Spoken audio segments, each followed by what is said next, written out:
मौजूद है, सही बात है, लेकिन उम्र का क्या इलाज है? एक इंसान बूढ़ा हो गया, उसका कोई इलाज है क्या? भाई बीमारी है, टाइफाइड है, डेंगू है, मलेरिया है, इलाज है अपनी जगह, ठीक है, लेकिन बाज बीमारियां लाइलाज होते हैं क्योंकि टाइम पे इलाज नहीं होता, और एक बार वक्त चला गया तो वापस तो कोई भी नहीं ला सकता, है ना? वक्त वापस आने का तस्वर ही नहीं है। बोले कि एक बार नहीं, 2 बार, लेकिन वक्त बदला है। जैसे मस्जिद का माहौल है, एक बार तो वक्त ठहरा था, रुक गया। शब मेराज का वाकया है, रसूलुल्लाह सल्लल्लाहु अलैहि वसल्लम को अर्श पे बुलाया गया, वक्त रुक गया। कितना वक्त था पता नहीं, लेकिन वक्त रुक गया। सेकंड, एक ऐसा वाकया है कि रसूलुल्लाह सल्लल्लाहु अलैहि वसल्लम आराम फरमा है शेर खुदा मौला अली के गोद में। बोले कि असर की नमाज जा रही थी, सूरज पलटा उनके हाथों से, उनके वास्ते। ये 2 टाइम है जब वक्त बदला। और तारीख है, जो लोग ताल्लुक रखते हैं एस्ट्रोलॉजी से, न्यूमरोलॉजी से, इन लोगों के ज्योतिष लोग रहते हैं, उनसे जाके पूछेंगे तो इतना ज़बरदस्त कैलकुलेशन है वो लोग के पास कि कौन आ रहा है, कब आ रहा है, कल क्या होगा, परसों क्या होगा, ये सब कैलकुलेशन है। सेंचुरीज पहले, हजारों साल पहले हो गया था, लेकिन ये सब फेल हो गया ये 2 मामले होने के वजह से। एक तो शब मेराज का वाकया, और सेकंड जो है जो सूरज पलटा था। तो एनीवे, तो वक्त जब निकल जाता है वो वापस किसी के लिए नहीं आता। 2 ही तो वाकया है। फिर कभी सुने क्या वक्त वापस आ गया, बैक स्टेज पे जाके कर लिए? एक बच्चा 10th का एग्जाम दे रहा है, साल पूरा चले गया, एग्जाम भी नहीं लिखा उन्हें, अब रिजल्ट कल आ रहा, अब उन्हें परेशान है, मैं पास होता हूं कि फेल होता हूं, एग्जाम लिखा ही नहीं। उम्मीद पूरी है कि अल्लाह से दुआ करूंगा तो नहीं होने वाली चीज भी हो जाती। भाई आपका ईमान, आप कुछ प्रैक्टिकल भी रहना पड़ता। ये दुनिया दारुल असबाब है, कुछ प्रैक्टिकल भी रहना पड़ता। वक्त चले जाने के बाद एग्जाम भी नहीं लिखा उन्हें, और रिजल्ट का दिन है, इंतजार कर रहा, दुआ कर रहा, अर्श खिला दे रहा, रो रो के, पास हो जाता क्या उन्हें? लेकिन ईमान बोलता होता है। तो ईमान का भी जो है प्रैक्टिकलिटी भी रहती है। एकदम क्रेजी लेवल पे ईमान चले जाना, प्रैक्टिकलिटी है ही नहीं, मुश्किल हो जाता है ना। तो बीमारी भी जो है वक्त पे इलाज करे तो 100% ट्रीटमेंट है, कोई डाउट ही नहीं है उसमें। अब पूरा लेट हो गया, कुपा हो गई हालत, जो है पूरा कैंसर फैल गया, अब सीधा कर दो बोले तो अब सिर्फ करामत हो सकती, मुअज्जा का तो जमाना खत्म है ना। रसूलुल्लाह सल्लल्लाहु अलैहि वसल्लम के बाद तो कोई नबी आने वाले नहीं है, तो कोई मुअज्जा होने वाला नहीं है, सिर्फ करामत ही हो सकती। और करामत पे ईमान है, लेकिन उस पे ही भरोसा लगा के बैठना गलत है। असबाब है, मेहनत करना है। तो किडनी का प्रॉब्लम कैसा रहता, अगर अपन टाइम पे इसको मालूम करें तो 100% इलाज है। अब हमारे भाई यहाँ मौजूद है, उनके वालिद साहब हमारे पेशेंट है, ले सकते हैं ना भाई? तो क्योंकि भाई का ताल्लुक बॉम्बे से रेफरेंस लेके आए थे। एनीवे, तो शुगर एक ऐसी बीमारी है जो 95% लोगों को बिला वजह के है। 5% लोगों को शुगर आती है, वो तो मुकद्दर है, आएंगी, अब क्या करेंगे, मेरे बाल सफेद आने का है, आएंगे, क्या मैं कुछ एक्स्ट्रा खाने से काले हो जाते? क्या नहीं होता है।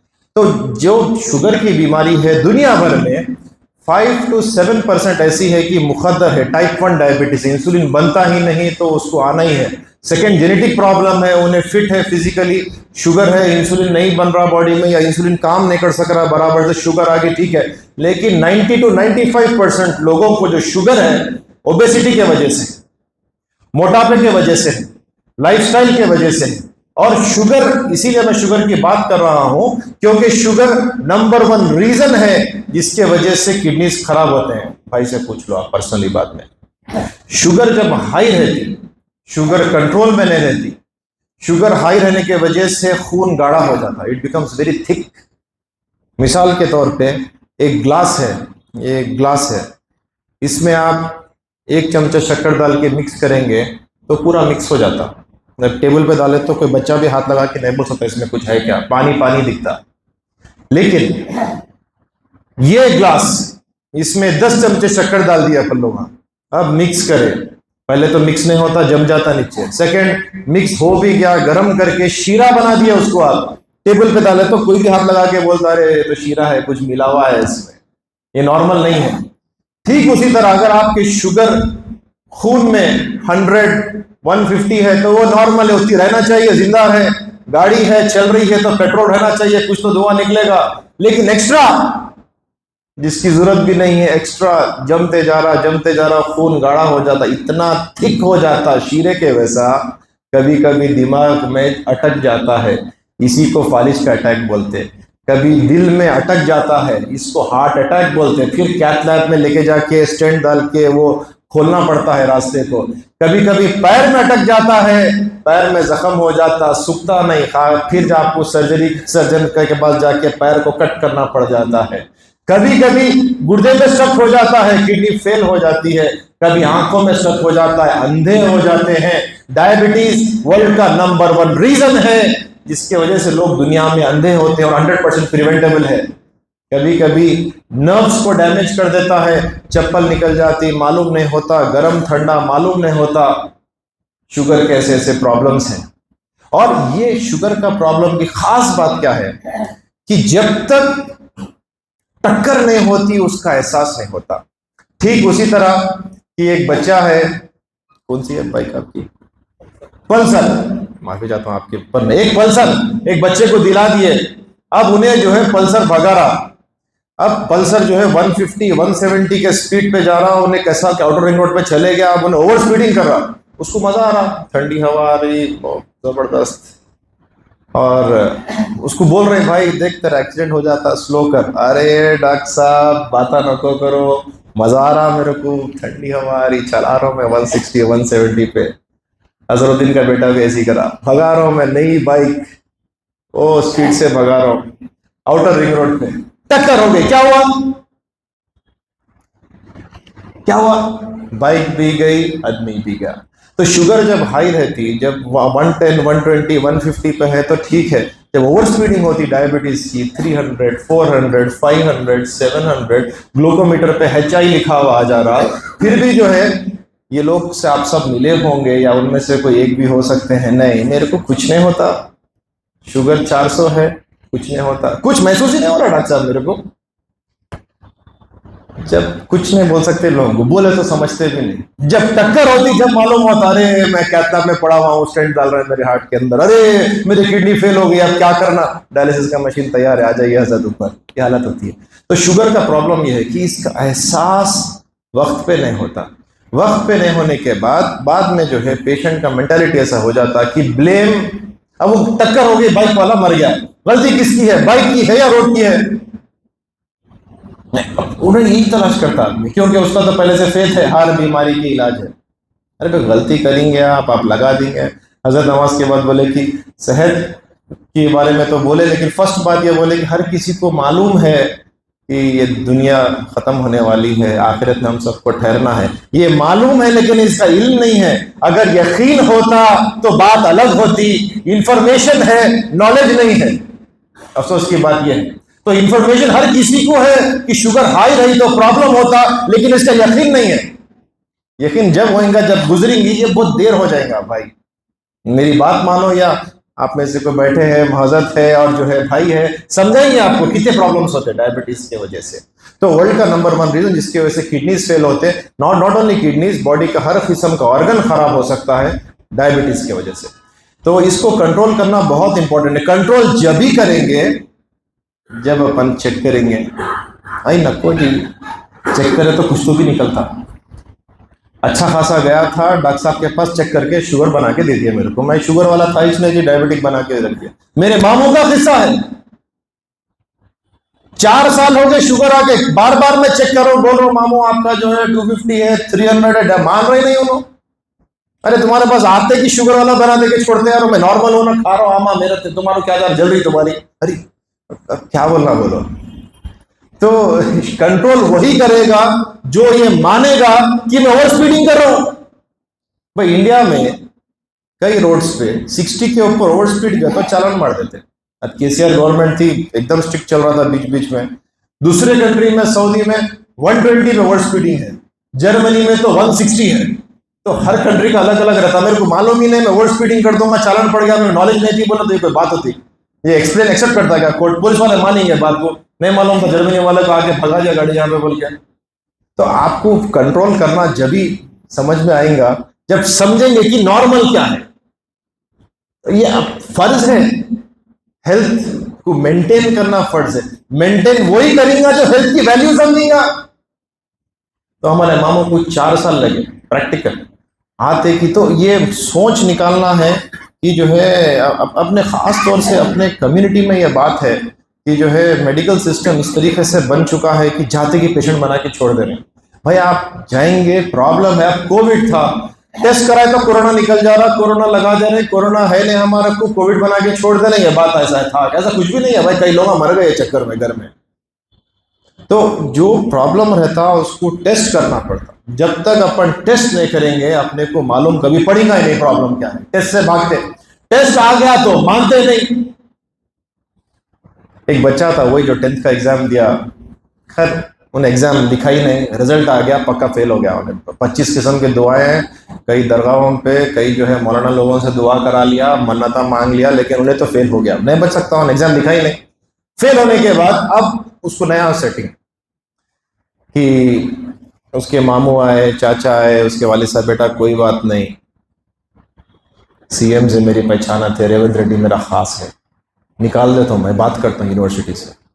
दूसरा आके रिवैल्यूएशन को डालेंगे, उसका पेपर ही नहीं है वहाँ पे, रिवैल्यूएशन को डालेंगे। और एक रिश्तेदार आके ने, मेरा चीफ जस्टिस मेरे बहुत ही करीबी है, हम लोग रोज शाम में बैठते जी, तुम्हारा निकाल देता हूँ मैं, 10th का तो एग्जाम है, यूं हो जाता, टेंशन न कर लो। अब ये जो रिश्तेदार जो आपकी ब्रेन वॉशिंग करते हैं ना प्रॉब्लम आ जाने के बाद, ये अलग, मैं प्रैक्टिकल बात कर रहा हूँ, मतलब I don't want to give a very technical, जो गुजरती है अपन सबके साथ, घर घर का किस्सा है, देख देख के जो है ये अब ऐसा ब्रेन वॉश कर रहे हो बच्चे का। कुछ नहीं होता, कमिश्नर मेरा खास है, कुछ नहीं होता, ये ले लो वो ले लो, तुम 10th निकल जाते। अब निकलता है इन्हें करना क्या था, इन्हें सप्लीमेंट्री की तैयारी करना था, फेल हो गया।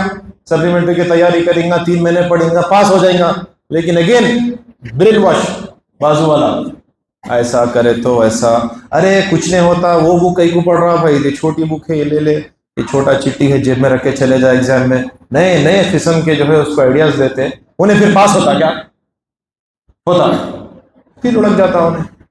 अब ये पेशेंट पहले तो मानता नहीं कि उसको डायबिटीज है, पेशेंट मानता नहीं उसको किडनी का प्रॉब्लम है, उसको बीपी आ गया, अब बड़े मुश्किल से उन्हें मानता। हमारे मामू का किस्सा, 4 साल हो गए उनको, पहले तो मान रहे, माने, गोली लिखे तो स्टार्ट करे खाना, 6 महीने क्या गए, उनके पड़ोसिया, हमारे खालाया उनको ऐसा ब्रेन वॉश करे कि ये किस्म का काढ़ा, वो किस्म का पत्ता उबाल के पी रहे हैं, और जो है 6 बजे एक पैर पर ठहर रहे, नए नए कामा कर रहे हैं, समझ रहे कि हो जाएगा। भाई अगर ऐसा कोई सोल्यूशन होता, इतने लकी आप होते, ऐसा जो है चाबी आपको मिली होती, पूरा यूएन आपके पास बैठा हुआ रहता था, दुनिया आपके पास रहती थी और कुछ सोल्यूशन हो जाता था, लेकिन वैसा है नहीं, है ब्रेन वॉश है। क्योंकि उनका काम क्या है, आप उम्मीद दिला के चले जाते हो, उम्मीद दिला के चले जाना है, कल क्या हुआ कि क्या नहीं, कि उनको क्या फिक्र है, आप अच्छे रहो न करो, गए तो अच्छा है भाई, जियारत का खाना मिलता, चिल्ला चट्टी वो चैलूम होते रहता, देख लेंगे बोल क्या रहता किसको भी, लेकिन प्रैक्टिकल बात नहीं, खुश करके चले। ये खुशी के चक्कर में अगेन कंप्लायंस टू ट्रीटमेंट खत्म हो जाता और बीमारी जू के जू बढ़ते रहते, उसको मालूम हुए तक बहुत लेट हो जाता। ये बहुत प्रैक्टिकल बात बता रहा हूं आपको। तो अपने को अंडरस्टैंड ये करना है कि हेल्थी रहने का राज टेस्ट करना है। मैं कैसा हूं, मैं स्पिरिचुअल हूं, कैसा हूं, टेस्ट करना है तो हजरत बता देंगे, 5 टाइम मस्जिद को आ रहे हैं नहीं आ रहे हैं, आपको सूर्य कितना याद है, जिक्र कितना कर रहे हैं, तिलावत कैसी है, देख के बोल देते हो। टेस्ट करना पड़ता, टेस्ट करे बगैर तो नहीं होता। उसी तरह आपका फिजिकल हेल्थ कैसी है उसका भी टेस्ट करना पड़ता। जब तक आप टेस्ट नहीं करेंगे कभी भी नहीं मालूम पड़ेगा कि आपकी सेहत कैसी है। तो टेस्ट करने का बुनियाद, फर्स्ट तो 2 किस्म के टेस्ट हैं, एक तो लैब में लेके जाके टेस्ट कर ले सकते, सीधा सीधा खून दे दो और जो है यूरिन दे दो, टेस्ट हो जाता। और दूसरा टेस्ट फिजिकली हार्ट कैसा है बोले तो आप एटलीस्ट 6 मिनट्स वॉक करना, 6 मिनट्स वॉक टेस्ट बोलते हैं इसको, नेट पे सर्च करना। तो 6 मिनट्स वॉक करने के बाद स्पीड से वॉक करना, ऐसे ये स्पीड से वॉक करना कि आप एक सेंटेंस एक सांस में नहीं बोल पाना, और आपका हार्ट रेट चेक करना 200 माइनस एज, वहां तक अगर आपका हार्ट रेट जा रहा तो ठीक है, अगर उससे ज्यादा चले जा रहा तो मतलब कुछ ना कुछ फिजिकल प्रॉब्लम है। एक सिंपल टेस्ट है, जैसा कि मेरी एज 40 ईयर्स है, और मैं 6 मिनट्स बहुत फास्ट वॉक करा और जो है मेरा हार्ट रेट जो है 160 के ऊपर चले जा रहा, so that means I am having some sort of a physical problem inside, या तो हार्ट का है या तो लंग्स का है। This one thing. सेकेंड तरीका जरा यंगर लोगों के लिए है कि जो है आप नीचे से जैसा बैठते हैं नॉर्मली ऐसा बैठे हुए शायद, बगैर नीचे हाथ लगाए उठ सकना, ये अगर कर सके तो अगेन आप फिजिकली फिट है। ये 2 सिंपल टेस्ट है। और सेकेंड तो लैब टेस्ट है। यूरिन एक इम्पॉर्टेंट टेस्ट है, इससे पता चलता है कि किडनी कैसी है। यूरिन टेस्ट 100 रुपये का रहता, आई थिंक हर कोई करना, तकलीफ भी नहीं होती, खाली पेशाब देने का रहता। और पहले के ज़माने के डॉक्टर्स का तो ये लेवल था कि यूरिन लेके जाके दिए तो देख के बोलते थे कि भाई आपकी शुगर कितनी है, आप कल सुबह क्या खाए और आपका क्या सिचुएशन। अब ये इल्म डाउन होते जा रहा, क्योंकि हम समहाउ सीखना सिखाने का काम खत्म हो गया। सीखना सिखाने का काम खत्म हो गया। ऐसे मजलिसें हजरत और रखे तो अच्छा रहता, क्योंकि एक जमाना था ईसा अलैहिस्सलाम का कि हर बीमारी का इलाज था। अब देखो कि ईसा अलैहिस्सलाम दुनिया में आ रहे हैं और 2 मौजों के साथ आ रहे हैं कि मुर्दे को जिंदा कर सकते, बाय बर्थ अंधा है तो उसके आंख में रोशनी डाल सकते, क्योंकि वो जमाना ऐसा था कि हर बीमारी का इलाज था। ऐसे डॉक्टर्स थे तो वक्त का टॉप का मौजा उनको दे के भेजे। लेकिन आज वैसा है क्या, मालूमात ही नहीं। क्यों? ये बड़े बड़े डॉक्टर्स अपनी नॉलेज की किताबें ऐसे बड़े खबरें बनाते थे, पूरा अंदर रख के वहीं मर जाते थे, लेकिन किसी को सिखाते नहीं थे। रसूलुल्लाह सल्लल्लाहु अलैहि वसल्लम आने के बाद फिर अगेन अमर बिल मारूफ नहीं अनिल मुनकर होने के वजह से फिर उरूज पे आया जमाना। डार्क एजेस आगे थे यूरोप में, वो बाहर निकला। लेकिन अगेन अफसोस की बात है, फिर वो सेल्फिशनेस, मेरे को तेरे को सिखाऊंगा नहीं तो पूछूंगा नहीं तो बोलूंगा नहीं मैं, तो आना पैरा दबाना रोज, उसके बाद ही बोलता हूँ मैं, ये सब होते होते अगेन अपन डाउनफॉल पे जा रहे हैं। अफसोस की बात है। सीखना, इल्म वो दौलत है जितना उसको आप बांटते जाएंगे बढ़ती जाएगी, और जितना अपने हद तक रखेंगे यकीन मानिए घटती जाएगी। दुनिया की दौलत का भी ये हाल है, जितना उसको बांटते जाएंगे बढ़ती जाएगी। इसीलिए रमजान शरीफ में ज़कात निकालते अगले दिन और निकालना पड़ता आपको, दौलत बढ़ जाती है। जो बराबर ज़कात नहीं निकालता अगले साल उसकी ज़कात कम निकलती, मालूम, हजरत से पूछ लो। तो इल्म का जो है बांटना बटाना इंपॉर्टेंट है। एंड सेकेंड थिंग, टेस्ट करना इंपॉर्टेंट है। किडनी वो ऑर्गन है जब तक टेस्ट नहीं करते मालूम ही नहीं पड़ता, उसके अलामात बहुत लेट आते हैं। क्योंकि 2 किडनी क्यों है अपने को मालूम नहीं है। एक किडनी से जिंदगी का गुजारा हो जाता है। अभी तक लाखों लोग अपना किडनी किसी को डोनेट किए हैं, एक किडनी रही तो भी जिंदगी नॉर्मल रहती। और हर हजारों बच्चा जो दुनिया में पैदा होता है उसमें एक ही किडनी रहती और लाइफ नॉर्मल चलते रहती। कभी कभी कमर में दर्द होता, 70-80 साल के करीब स्कैन करे तो मालूम होता है भाई मेरे एक ही किडनी है, अरे पूरी जिंदगी गुजर गई एक ही किडनी पे। तो किडनी वो ऑर्गन है, एक भी काफी रहती। तो इसी तरह अगर 100% दोनों किडनीज काम कर रहे हैं, एक किडनी चले गई यानी 50% किडनी डैमेज भी हो गई आपकी, फिर भी टेस्ट करे तो क्रिएटिनिन ब्लड में 1 ही रहता है। उसके बाद में ये और 50% डैमेज होना यानी 25% बाकी है। उसके बाद सिम्टम्स शुरू होते, बहुत लेट सिम्टम्स आते हैं। यूरिन वो टेस्ट है जो बहुत जल्दी आइडेंटिफाई कर सकता है कि किडनी का प्रॉब्लम है, खास तौर से यूरिन में अगर प्रोटीन जा रहा है तो। क्योंकि किडनी के 3 चीजें रहते हैं। किडनी का स्ट्रक्चर, दिखती कैसा किडनी, सेकेंड किडनी का फंक्शन, किडनी काम कैसा कर रही, तीसरी चीज किडनी का फिल्टर। किडनी का फिल्टर फर्स्ट इफेक्ट होता, किडनी के अंदर ऐसे बारीक जालियां रहते हैं, जैसा चाय की छन्नी रहती, चाय की पत्ती रुक जाना, इसी तरह किडनी में भी छन्नी रहती है, जाली रहती। अगर वो जाली के होल्स बड़े हो गए, ये फर्स्ट प्रॉब्लम किडनी के अंदर यही होता, बड़ा स्ट्रक्चर श्रिंक हो गई किडनी में स्कार आ गया, ये सब चीजें बहुत लेट होते हैं। लेकिन फर्स्ट किडनी के अंदर का फिल्टर इफेक्ट होता है और उसमें से प्रोटीन आते। इसकी अलामत यह है कि पेशाब करे तो यूरिन में बबल्स आते, कफ आते। अब ठहर के करे तो कैसा भी आते हैं, लेकिन अगर आप बैठ के करे कम इम्पैक्ट हुआ लेकिन फिर भी बबल्स आ रहे हो, खास तौर से फ्लश कर दिए उसके बाद भी ऐसा झाग का लेयर जमा हो जा रहा है जैसा कि साबुन डाल के छोड़ दिए पानी में, तो 100% कुछ ना कुछ किडनी का प्रॉब्लम है, फिल्टर का खराबी है। वो प्रोटीन जाते रहता और प्रोटीन दिखता नहीं आंखों से, ये सिम्टम्स भी बहुत लेट आते। चेक करना बहुत इंपॉर्टेंट है। सेकेंड चीज, किडनी का फिल्टर यूरिन से पता चलता है। इसके बाद में किडनी का फंक्शन, किडनी का फंक्शन ब्लड टेस्ट करे तो मालूम पड़ता कि खून कितना साफ है। किडनी के कई सारे काम हैं जिसमें से एक काम यह है कि खून को साफ रखती है। और ब्लड में एक चीज रहती है जिसका नाम है सीरम क्रिएटिनिन। क्रिएटिनिन क्या है? वो एक गंदगी है, सिंपल लैंग्वेज में धूल है। अब झाड़ू मारने वाले झाड़ू मारे नहीं मारे, अपन लोग धूल देख के बोल सकते हाँ भाई धूल दिख रही, इसका मतलब आज पोछा नहीं मारे, आज पोछा नहीं मारे, या पोछा कम मार रहे हैं। धूल नहीं दिख रही तो हाँ भाई पक्का पोछा मारने वाले काम अच्छा कर रहे हैं। तो किडनी काम कैसा कर रही? ब्लड में सीरम क्रिएटिनिन देखे तो मालूम हो जाता है कि किडनी खून को कितना साफ रख रही। और वो क्रिएटिनिन को एक फॉर्मूला में डालने से पता चल जाता है GFR, किडनी का फंक्शन कितना परसेंटेज है। तो ये ब्लड टेस्ट करना इंपॉर्टेंट है, ये भी 100 रुपए का रहता है। तीसरी चीज है अल्ट्रासाउंड। जब तक आप स्कैन नहीं करेंगे मालूम पड़ता ही नहीं अंदर क्या है। किडनी 1 है, 2 है, स्टोन है, यूरिन रुक गया, सूज गई, सुकड़ गई, फैटी लीवर है, पीते में स्टोन है, ये सब इंफॉर्मेशन एक अल्ट्रासाउंड में मिल जाते हैं। तो मैं समझता हूं कि ये 3 टेस्ट हर कोई साल में 1 दफा तो कराना, या तो अपने बर्थडे के दिन, अगली बर्थडे है नहीं है मालूम हो जाता, या फिर जो है एनिवर्सरी के दिन, या फिर जो है न्यू ईयर के दिन। कोई ऐसी डेट फिक्स करना कि अपने को मालूम होना कि जो है ये दिन मैं मेरा हेल्थ का चेकअप करूंगा। मेरा रिपोर्ट कार्ड, भाई आपके बच्चे हैं स्कूल जाते हैं, उनका रिपोर्ट कार्ड लेके आते हैं, भाई इन्हें कैसा है, पढ़ रहा नहीं पढ़ रहा, काम कर रहा नहीं कर रहा, इसको और आगे क्या करना है, इनकी फिक्र करते हैं। और स्कूल के फीस कितनी महंगी है, हजरत बोल रहे हैं कि महंगा है हेल्थ केयर महंगा डेफिनेटली है, क्या कर सकते हैं, टेस्ट तो करना है, लेकिन आपके ऊपर एक 3-4 हजार का मास्टर चेकअप साल में 1 बार करना कंपलसरी है।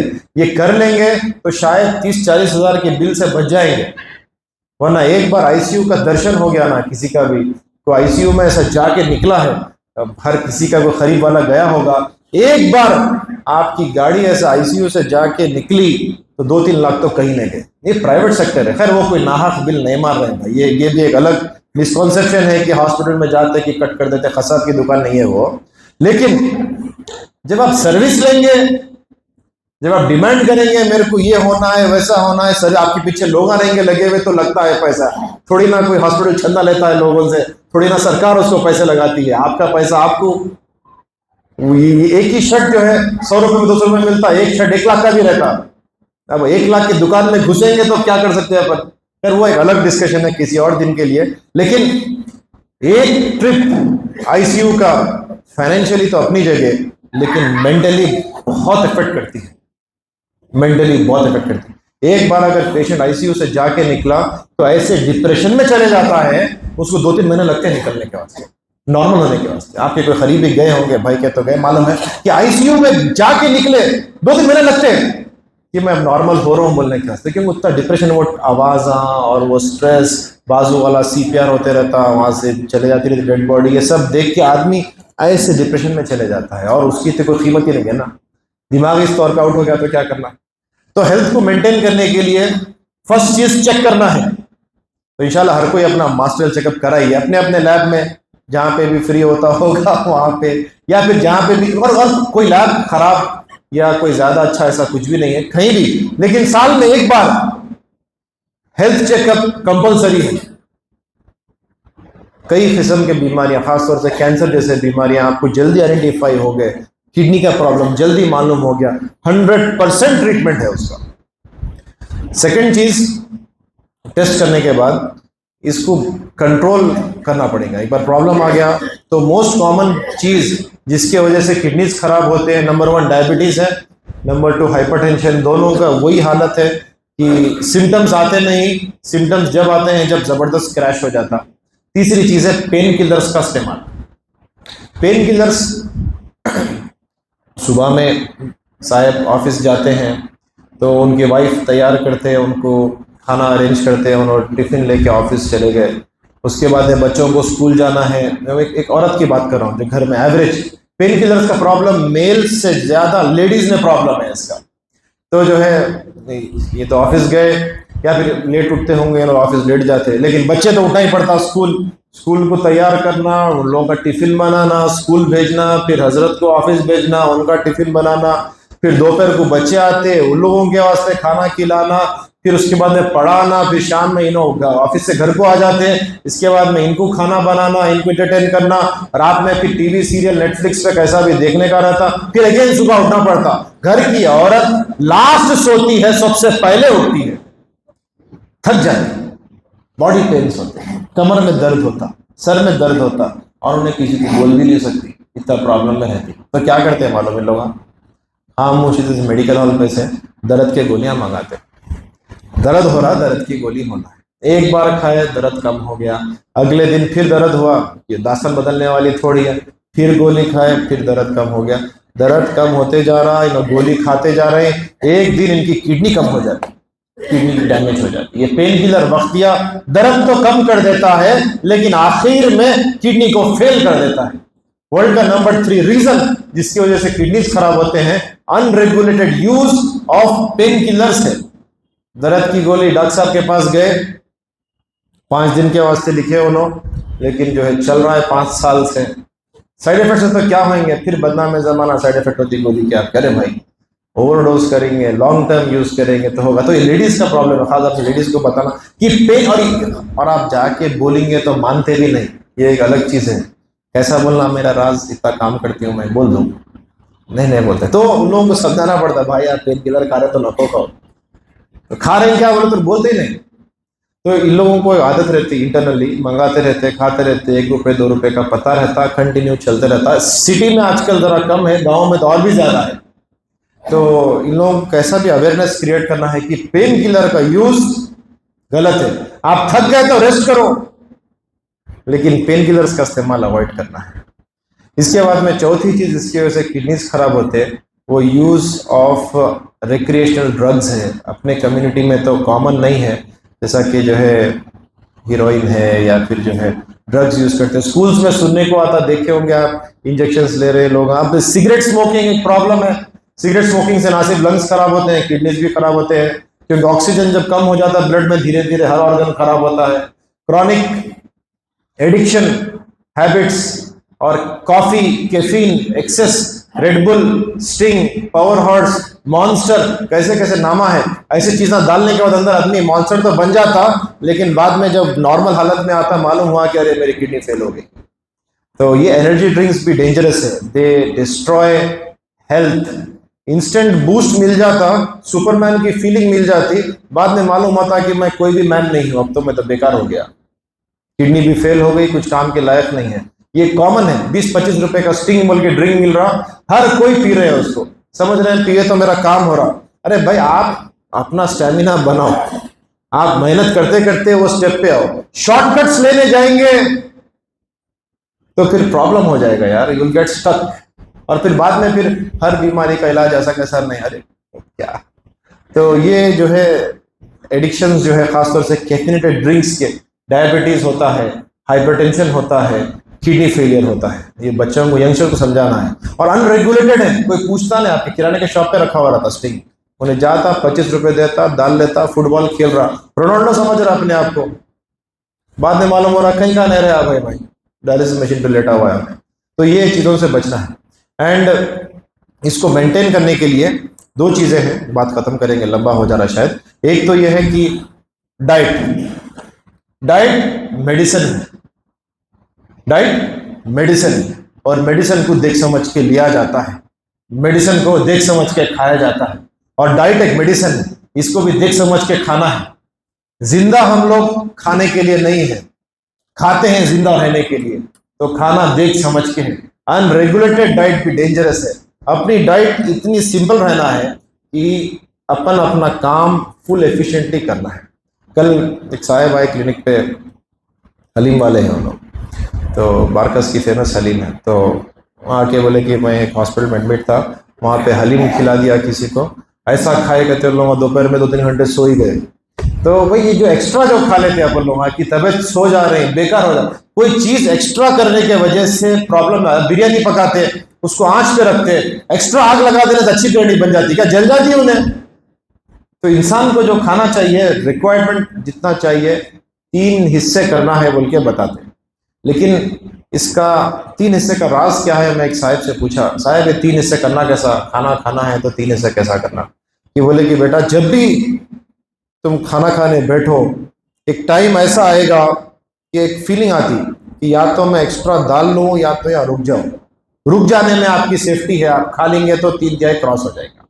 तो हमेशा अपना नफ्स अपने को और लो लो बोलता रहता, लेकिन दिल की एक आवाज आती, भाई नको रहने दो भाई, रोक लेना बेटर है, रोक लेना बेटर है। एंड डाइट में खाली तले हुए चीज़ा, 3 टाइम गोश्त, और जो है नॉन स्टॉप जो है कोल्ड ड्रिंक खाना खाने के बाद हजम नहीं हो रहा, ऐसा यहाँ तक खा लिया।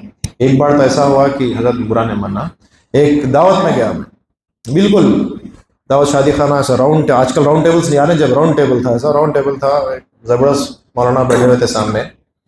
तो हम हमारे दोस्त थे, अब खाना खा रहे हैं, चाहते कि मौलाना खींच दे रहे हैं सीधा, अब ये वो चिकन चले गया मरा है इसकी, तो उसके बाद में बिरयानी आई, तो बिरयानी भी सीधा मुश्काब डाल लिए हम लोग। अब हजरत हमारा भी, अरे बस है भाई कोई बात नहीं, अब यहाँ तक खा लिया मैं बोल के बोले, ठीक है हम लोग यहाँ तक खा लिया। मीठा आया, मीठा भी सच बोले खींच लिया। तो हमारा दोस्त पूछा, मौलाना अभी बोले ना अब यहाँ तक खा लिया, बेटा तुम्हारे को नहीं मालूम मस्जिद कितनी भी फुल हो जाओ, इमाम साहब की जगह खाली रहती है। अब क्या क्या बोलना आप बोला।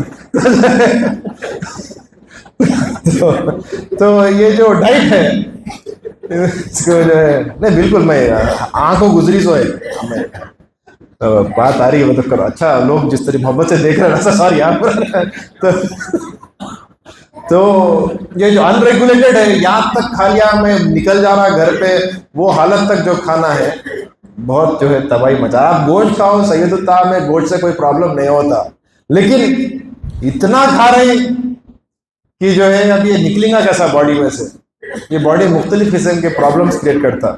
मटन बीफ अच्छा फूड है भाई, इसमें खुद क्रिएटिन रहता, क्रिएटिन बॉडी बिल्डर्स रहते हैं। अगर आप कोई बॉडी बिल्डर को जानते हैं तो ये लोग महंगे महंगे प्रोटीन पाउडर खरीदते, महंगा महंगा सप्लीमेंट लेते, उसका नाम क्रिएटिन रहता, मसल पंप होने के लिए। तो इट्स अ गुड थिंग, लेकिन ओवरडू कर देना, एक्सेस कर देना, कोलेस्ट्रॉल बढ़ जाता, किडनीज खराब हो सकते हैं, एज जल्दी आ जाती, इन्फ्लेमेशन होता, स्किन हार्ड हो जाती, मल्टीपल किस्म के प्रॉब्लम्स होते। कोई भी चीज ओवरडू नहीं करना। तो डाइट इतनी खाना कि अपन एक्टिव रहना। और आप जब हर आदमी अलग रहता, किसी को इडली डोसे में मजा आता, किसी को बिरयानी में आता, आप अपनी बॉडी को पहचानना कि मेरे लिए क्या अच्छा है। बस खाना खाने का आदमी जो है बहुत टायर्ड फील करता, इट्स नॉट गुड, वो खाने तो अवॉइड ही करना। एंड डाइट में जितना हो सके उतना मेक श्योर कि प्रोटीन भी है, यानी जो है चिकन फिश या मटन बीफ जो भी रहना इंपॉर्टेंट है। सेकेंड थिंग जो है कार्बोहाइड्रेट्स भी रहना चाहिए, कि जो है राइस रहो या रोटी रहो, जीरो कार्बोहाइड्रेट्स भी खतरनाक है। एक्सट्रीम किस्म के डाइट्स करना जानलेवा रहता, अपन इतदाल में चलना। एंड थर्ड थिंग विटामिन रहना, मिनरल्स रहना इंपॉर्टेंट है, फ्रूट्स रहना है, वेजिटेबल्स रहना है। रिसेंटली WHO की स्टडी है, रिसेंटली बोलते भी 8 साल हो गया आके, कि 750 ग्राम्स ऑफ फ्रूट या वेजिटेबल्स जो आदमी दिन में कंज्यूम करता है, हार्ट अटैक होने का चांस 40% कम हो जाता, स्ट्रोक होने का चांस 30% कम हो जाता, और एजिंग स्लो हो जाती। एजिंग का मतलब एक तो रहता क्रोनोलॉजिकल एज और एक रहता बायोलॉजिकल एज। बाज लोग आप देखे होंगे 70 इयर्स बोल के रहती है उनकी एज, दिखने में 50 इयर्स ही रहते हैं, ये इनका बायोलॉजिकल एज है। लेकिन बाज लोग 50 के रहते, दिखने में 100 साल के दिखते, यूं चलते रहते। तो एजिंग स्लो होती अगर आपके डाइट में। और जो आदमी 750 to 800 grams of fruit vegetables खाएंगे और क्या खा सकता है बोलो। तो डाइट में ये चीजें एक्सेस करना है अपने को। जितना आप फ्रेश चीजें खाएंगे उतने आप फ्रेश रहेंगे। जितने आप जो है 8-8 महीने के जो है गोश्त जो है फ्रीजर में से निकाल के तल के खाएंगे, उसको बॉडी कहाँ जिंदा करेंगे यार, और कितना मुश्किल है वो प्रोसेस, इमेजिन करो। आप जितना फ्रेश खाएंगे उतना फ्रेश आप होंगे। तो डाइट इंपॉर्टेंट है। Second thing is water. Water तो ऑयल है, जिस तरीके से गाड़ी का ऑयल रहता है, इंजन का ऑयल रहता है, वाटर होता है इंपॉर्टेंट है। आप खाना नहीं भी खाए तो कोई मसला नहीं है, क्या अब रमजान का महीना आ रहा है, इफ्तार के वास्ते खजूर नहीं है तो भी कोई मसला नहीं है, लेकिन पानी से भी जो है रोजा खोला जाता है, सुन्नत है वो भी। तो वाटर इज वेरी इंपॉर्टेंट। पानी कितना पीना ये एक मेजर क्वेश्चन है, हर किसी के माइंड में है। इसका जनरल आंसर तो हम बोल देते हैं कि 3 लीटर पानी पीना है कम से कम, लेकिन इसका सही आंसर यह है, क्योंकि आप लोग पहले इल्म और समझदार लोग लग रहे हैं, कि हर किसी का अलग रिक्वायरमेंट रहता। मेरा रिक्वायरमेंट अलग रहता, बच्चे का रिक्वायरमेंट अलग रहता, हजरत का रिक्वायरमेंट अलग रहता, और कोई यंग बॉडी बिल्डर का रिक्वायरमेंट अलग रहता। सीजन सर्दियां हैं, रिक्वायरमेंट अलग रहता, समर आ गया, रिक्वायरमेंट अलग रहता। पानी का रिक्वायरमेंट चेंज होते रहता।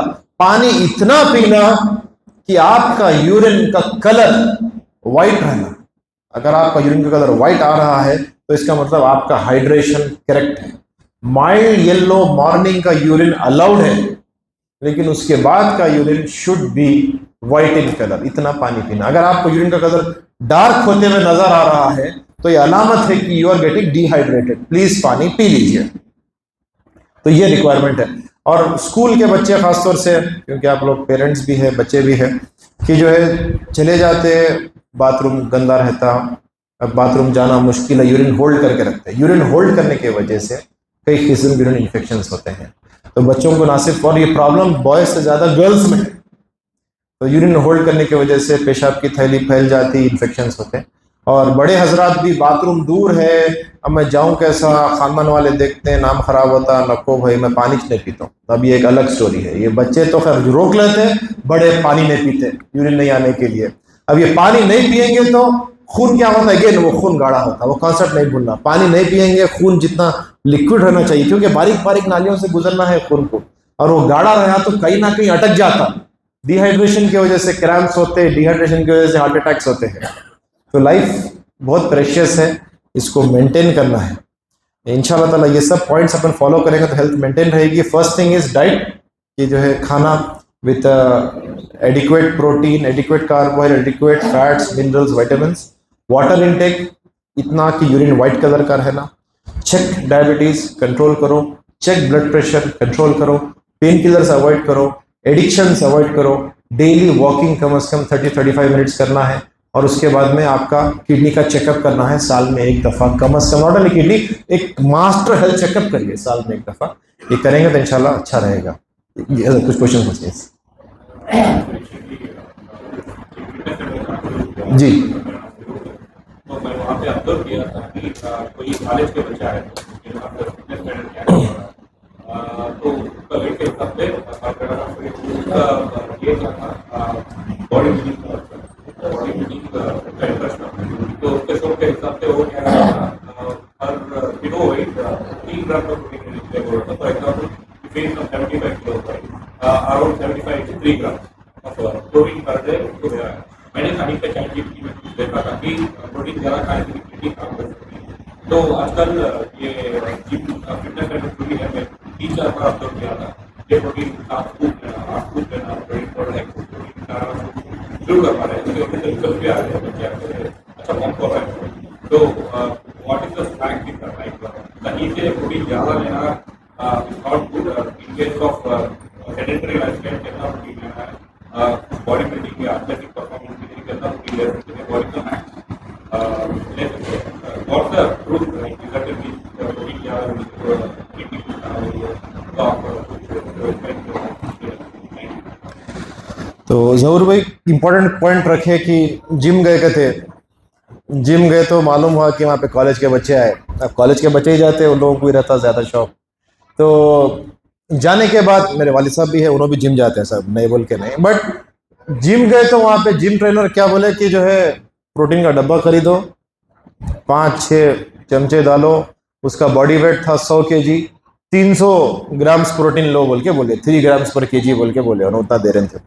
ज़्यादा प्रोटीन लेने से किडनी खराब होती है, ये बात फैक्ट है। चैट जीपीटी बता रहा, मैं क्या बोलूँ भाई। तो ज़्यादा प्रोटीन लेने से 100% किडनी खराब होती है। लेकिन ये जो बच्चे ऐसा कर रहे हैं, ये क्यों कर रहे हैं? कुछ ज्यादा पाना कम वक्त में, इसके लिए ओवरडोज करते हैं। रिक्वायरमेंट 2 ग्राम्स पर केजी है प्रोटीन का, वो भी किसके लिए? जो बॉडी बिल्डर है, जिसको स्टेज पे चड्डी पहन के ठहरने का है, जिसको शौक है ये बॉडी बताने का, ऐसा ऐसा, उसको अवार्ड लेने का है, मिस्टर तेलंगाना बनना है, मिस्टर इंडिया बनना है, उसके लिए है, उसके लिए रिक्वायरमेंट है वो सब। लेकिन जिम क्यों जाते हैं मालूम? 100 में से 100 लोग अपने पास फिटनेस के लिए जाते। फिटनेस सेंटर गए बोल रहे हो उन्होंने, फिटनेस अलग है, बॉडी बिल्डिंग अलग है। आप लोग यहाँ क्यों बैठे हुए? हेल्थ की नॉलेज हासिल करने बैठे हुए। डॉक्टर अलग है, हेल्थ की मालूमात रखने वाला अलग है। तो जरूरी नहीं कि दीन की नॉलेज हर किसी को रह सकती है, आलिम अलग है। तो ये बॉडी बिल्डर के लिए जो भी कर रहा हूं, इंजेक्शन मार ले रहा हूँ, क्या भी कर ले रहा हूँ, वो सब एक अलग हेडेक है, वो एक मखसूस किस्म की कम्युनिटी है। लेकिन जनरल पब्लिक जो ओवरडोज करती है प्रोटीन का, जो स्टीरॉइड्स के साइकिल्स लेना चाह रही, जो क्रेटिन का साइकिल लेना चाह रही, इन लोगों के किडनीज खराब होते हैं, ये बिल्कुल फैक्ट है। और इस पे कई वीडियोस बनाया, कई जिम ट्रेनर्स भी है। मेरे दोस्त है टाइगर श्रॉफ बोल के, एक बॉडी बिल्डर है, जैकी श्रॉफ का बेटा है, उसका कोच है यूनुस शेख बोल के। तो एक बार उन्हें आया था, उसके रिश्तेदार की किडनी फेल है नहीं पे, तो उन्हें आया था इसी ओवरडोज कर लेके। तो उन्हें आके बोला भाई ये डॉक्टर साहब लेटेस्ट स्टडी भी आ गई, लेकिन बच्चे मानते नहीं है, क्या करना है, कुछ रोजी रोटी चलती रहती कहते बेचने वालों की। अब देखो अब क्या बोलेंगे। तो अब ये मार्केट ऐसी है, लेकिन अपन फैक्ट ये है कि अब एजुकेट करना वो बच्चों को, भाई तो यहाँ पे कई के वास्ते आया, फिटनेस के वास्ते आया है या बॉडी बिल्डर बनने के, आर्नोल्ड श्वार्ज़नेगर बनना है क्या आपको? मैं कई बच्चे जिम तो जाते, क्लिनिक पे भी पूछते, कई सेपरेटली भी पूछते, सप्लीमेंट्स ले सकते क्या पूछते, क्या पूछते? सप्लीमेंट्स। मैं बोलता हूं भाई सप्लीमेंट्री एग्जाम कौन देता है? सप्लीमेंट्री एग्जाम कौन देता है? जो एग्जाम फेल हो गया उन्हें देता। तू लाइफ फेल हो गया क्या जो सप्लीमेंट ले रहा है? सप्लीमेंट उन्हें लेता है जो बॉडी बिल्डर बन रहा है, जो एग्जाम फेल हो रहा, शो में फेल हो रहा उन्हें, या आईसीयू का पेशेंट लेता है, आईसीयू में लेटा हुआ है, जिंदगी से फेल हो रहा उन्हें, उसको हम लोग प्रोटीन पाउडर देते हैं मिला के, मालूम, ताकि उन्हें बच जाना कम से कम। तो प्रोटीन सप्लीमेंट अगर आपके डाइट में नहीं आ रहा, भाई आप जो चिकन खाते, एक मामूली KFC का बर्गर, जिंगर बर्गर तो खाए होंगे आप, 200 ग्राम का चिकन रहता है उसमें, 200 ग्राम्स ऑफ चिकन में 50 ग्राम्स ऑफ प्रोटीन रहता। अगर मेरा वेट 100 kg है, अगर 400 ग्राम ऑफ चिकन खा लिया डेली, जो हमारे डाइट में है, भाई 200 ग्राम तो यूं खत्म हो जाता। एक वली में डिनर में गए तो 1 kg तो मिनिमम खाते, कौन तो भी हिसाब लगा, एक बॉड चीज अचानक का है कि जरा यंगस्टर ज्यादा 30 साल के रेंज के अगर बच्चे आ गए, वो तो डॉक्टर साहब 1 kg तो कैसा भी निकल लेते लोग, तो जरा बढ़ के बनाना पड़ता है आपका। आजकल तो एक्यूरेट जा रहे हैं लोग हिसाब में, तो 1 kg कोई चिकन खाएंगा बोले तो 400-300 ग्राम, वो भी ओवरडोज हो जाता है, अगेन किडनीज खराब होते हैं। तो प्रोटीन सप्लीमेंट लेना गलत है। सप्लीमेंट उन्हें लेता है जो लाइफ में फेल हो रहा है। अगर फिटनेस है तो नॉर्मल डाइट के साथ एक्सरसाइज करना चाहिए, बॉडी आप अच्छी रहती है, आप फिट रहते हैं। सलमान खान अलग है, शाहरुख खान अलग है, शाहरुख खान भी फिट है, टॉम क्रूज उन्हें भी फिट है, आर्नोल्ड श्वार्ज़नेगर बॉडी बिल्डर है, दोनों में फर्क है।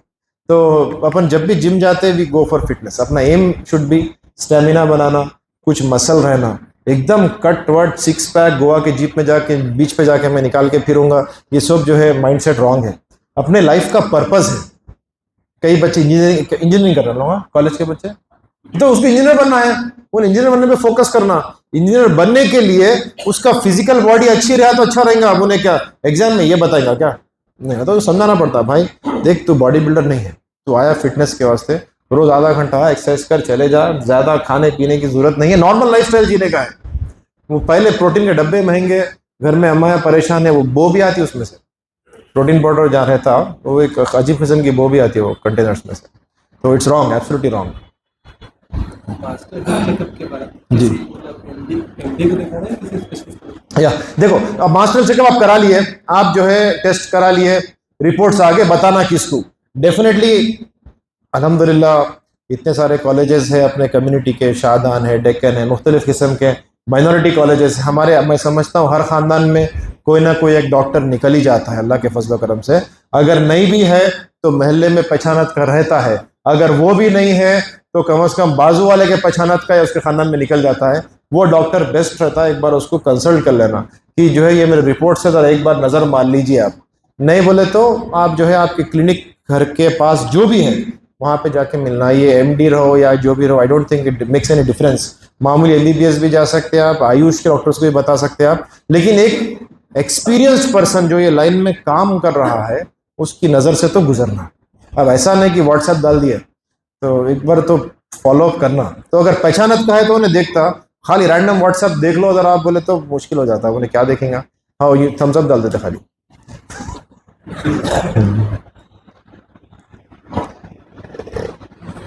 एनीथिंग आप कुछ बोलना चाह रहे हैं क्या?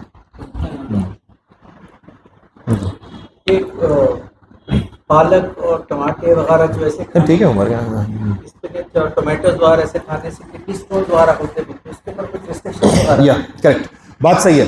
पालक, टमाटे के बीज, आलू, ये चीज़ें जो है ऑक्जेलेट रिच रहते हैं, किडनी में स्टोन्स बनने का चांस ज़्यादा होता। ऐसा नहीं कि हर किसी को स्टोन्स बनते, हर कोई रोक देना बेकार है, वो ऐसा नहीं है, लेकिन जिसको स्टोन बनता है उसका परहेज करना इम्पॉर्टेंट है। अगर आप जो है खाएंगे वो भी अनकुक्ड, खास तौर से ये प्रॉब्लम कहाँ होता है बोले तो अपने घर में तो ज़बरदस्त पका के बनाते हैं, ऑक्सीलेट्स डीनेचर हो जाते हैं, लेकिन जो ज़्यादा सैलड्स खाते हैं उन लोगों के उसमें ऑक्सीलेट का लोड बढ़ता है, स्टोन बनता है। स्टोन बनने का नंबर 1 रीज़न डिहाइड्रेशन है। अगर आपके बॉडी में पानी कम हो गया तो ऑटोमेटिकली जो, अगर ये ग्लास में अपन डिस्कस कर रहे हैं अगेन, जिसमें जो है शक्कर है, अगर ये पानी कम होते गया तो शक्कर फिर जाहिर हो जाती, नीचे जमा होना शुरू हो जाता, सॉल्ट आती, ओशन में से सॉल्ट निकालते, पानी को इवापोरेट कर सॉल्ट बच जाती। तो उसी तरह जब बॉडी में पानी कम होते रहता स्टोन बन जाता, या फिर ये वेस्ट प्रोडक्ट्स का एक्सेस रहने के वजह से भी स्टोन बनता है, जिसमें से पालक नंबर 1 है। ग्रीन लीफी वेजिटेबल्स में इसमें ऑक्सीलेट्स रहते हैं। सेकेंड थिंग जो है टोमेटो सीड्स, टमाटर में कुछ भी नहीं होता, उसके सीड्स हैं। थर्ड थिंग जो है आपके पोटैटोज है, फ्रेंच फ्राइज है या आलू है, ये ज़्यादा खाने से होता। अपने एरिया में पालक डोमिनेंट आइटम नहीं है, रोज़ रोज़ पालक नहीं खाते हैं, लेकिन if you go towards Orissa side वहाँ पे ज़्यादा है उसका कंजम्पशन, वहाँ ज़्यादा चांसेस है। मतलब ऐसा नॉर्मल आदमी अवॉइड करने की ज़रूरत कुछ भी नहीं है, जिसको प्रॉब्लम है उन्हें अवॉइड करना, वो बिल्कुल स्पेसिफिक चीज़ है। अच्छा, प्रोस्टेट के इलाज के लिए क्या प्रिकॉशन? या प्रोस्टेट एक चीज़ रहती, मेल्स में रहता, इसको उर्दू में गदूद बोलते हैं। पेशाब की थैली रहती है ऐसा, पेशाब के थैली के बाद छोटा सा प्रोस्टेट एक वॉलनट के शेप का उसके साइज का रहता, उसके बाद से पेशाब का जो ट्यूब है निकलता और बाहर यूरिन आ जाता है।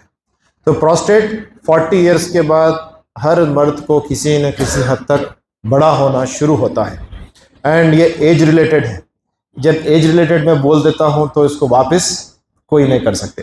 तो बढ़ता 70 लोगों को अंदर आ जाता है पेशाब के ट्यूब के, कई लोगों को पेशाब के ट्यूब के बाहर बढ़ता, 30 को 70 को पेशाब के ट्यूब के अंदर आ जाता। तो पेशाब का ट्यूब ये साइज का अगर है तो धीरे धीरे it become smaller smaller smaller smaller, और इसमें से लास्ट में आने के बाद यूरिन की धार की स्पीड स्लो होते रहती, बाद में ड्रॉप्स गिरते रहते, बाद में स्टार्ट करना मुश्किल होता, फिर कभी कभी खून आता, फिर पेशाब बच जाता, अल्टीमेटली पेशाब बंद हो जाता, फिर पेशाब का ट्यूब भी नहीं जाता। सर्जरी करके वो प्रोस्टेट को कट करके फिर से अगेन ये ट्यूब को इस साइज का बनाते हैं। सर्जरी का नाम TURP है। ये प्रोसेस है, नॉर्मल है। इसके टैबलेट्स है जो प्रोस्टेट को श्रिंक करते हैं, और इसका जो है हर्बल ट्रीटमेंट भी है। Pumpkin seeds, pumpkin seeds green colour के रहते हैं, नेट पे मार के आप देखें तो, या ड्राई फ्रूट्स के शॉप पे मिल जाते हैं। Daily 3 teaspoons of pumpkin seeds use करने से प्रोस्टेट का ग्लैंड श्रिंक होता है किसी हद तक। ये एक हर्बल ट्रीटमेंट है। नेचुरल ऐसी कोई चीज नहीं है जिसके वजह से प्रोस्टेट को अपन रोक सकते हैं, ऐसा कोई नहीं है। There is no scientific proven thing which can stop the growth of prostate gland. हाँ, जिंक के वजह से, यस दैट्स ऑल। पंपकिन इसके 3 टीस्पून रिकमेंडेड है वो, उसके चाय के चमचे में डायरेक्ट चबा लेना। रोस्टेड मिलते हैं, रोस्टेड मिलते हैं। ये जस्ट लाइक क्रैनबेरी, क्रैनबेरी जो है यूरिन इन्फेक्शन को प्रिवेंट करता है, ये ऐसा है। पंपकिन के गोलियां भी मिलते हैं, EZDPH ऐसे बोल के, जो प्रोस्टेट वालों को देते हैं, बट ये कुछ सपोर्टिव ट्रीटमेंट है, प्रूवन ट्रीटमेंट नहीं है। द ओनली इसका हार्मोन दे सकते हैं जिसकी वजह से श्रिंक हो सकता है, एल्फोजोसिन या फिर टैमसुलोसिन या सिलिडोसिन, जिसकी वजह से प्रोस्टेट श्रिंक होता। इसमें 70 को आता है, 60 का श्रिंक होता है, 10 की सर्जरी होती है। साइड इफेक्ट्स बहुत है डेफिनेटली जी। फेरिंजाइटिस हो जाता है, और बाज़ वक़्त प्रीमेच्योर इजैकुलेशन और जो रिटल डिस्फंक्शन, और फिर जो है स्पर्म निकलता भी नहीं बाहर, अंदर ही रुक जाता, ये सब है। अब क्या कर सकते हैं, एज रिलेटेड है वो, तो उसकी ऑल्टरनेटिव थेरेपी में जाना पड़ता अपने को। ये एज रिलेटेड है। अब बाल वाइट हो गए तो वाइट हो गए, बायोटिन अंडे खाओ बोलते हैं ब्लैक करने के वास्ते, इतने अंडे खाए तो भी नहीं कर सकते बाल काले आपके अब नहीं, मेरे भी मतलब अपन आ गए हैं वो स्टेज पे। तो ये एज मतलब वक्त है, इसको मानना पड़ता, अपन इसको कुछ बीट नहीं कर सकते। We have to accept it and we have to solve it. बस या जी, हाँ हाँ, तेल बदलना, मुझे कोई मुझे सजेशन दिए थे जी, कभी सनफ्लावर यूज करिए, कभी ऑलिव ऑयल यूज करिए, तो इसमें से भी कुछ ऐसा फायदा है क्या? हाँ, डेफिनेटली फायदा है। रिसेंटली उसके बारे में बहुत स्टडीज हुए कि बॉडी को कंफ्यूज कर दो, ऐसा कि भाई फिटनेस सेंटर जाते हैं, सेम एक्सरसाइज करो नहीं बोलते लोग, एवरी टाइम न्यू देते रहते ताकि बॉडी कंफ्यूज हो ना। ऑयल्स भी चेंज करने से सैचुरेटेड फैट्स का कंटेंट चेंज होते रहता, इट इज गुड बोल के रिकमेंडेड हुआ है। लेकिन अगेन ऑयल चेंज होते कि खाने का टेस्ट चेंज हो जाता। मैं केरला में 3.5 साल था, वहाँ पे खोपरे का तेल का टेस्ट अलग रहता, अब यहाँ पे आए तो सल्फर ऑयल का टेस्ट अलग रहता, तो फली का तेल उसका टेस्ट अलग रहता, जो ऑलिव ऑयल का टेस्ट अलग रहता। तो when you change oil taste changes, it's good. Otherwise same oil ही कम करना है, दैट इज आवर एम। जितना हो सके उतना बॉइल्ड, ग्रिल्ड और फ्रेश फूड्स लेना है, that should be our aim. ये सैलड के बारे में आप बोले, पर्टिकुलर कोई सैलड से प्रॉब्लम होता है? नहीं ऐसा कोई पर्टिकुलर सैलड नहीं। सैलड्स में क्या रहता, एकदम ही कच्चे पत्ते रहते, कच्चे पत्तों में ऑक्जेलेट्स बोल के केमिकल है, वो ज़्यादा रहता। जब उसको पकाते अपन लोग, आप बॉईल करते 100 डिग्रीज के ऊपर जब चले जाता है तो ऑक्जेलेट्स ब्रेक हो जाते हैं, फिर स्टोन्स बनने का चांस कम हो जाता है। जैसा पालक अपन लोग पका के खाते, पालक गोश्त या पालक गुर्दा ऐसा चीज़ें। स्टीम से कर सकते स्टीम से भी कर सकते हैं, स्टीम भी 100 डिग्री पे जाता है, यस स्टीम भी सेफ है, हैं, का लेना safe है। स्टीम का लेना सेफ है, यस।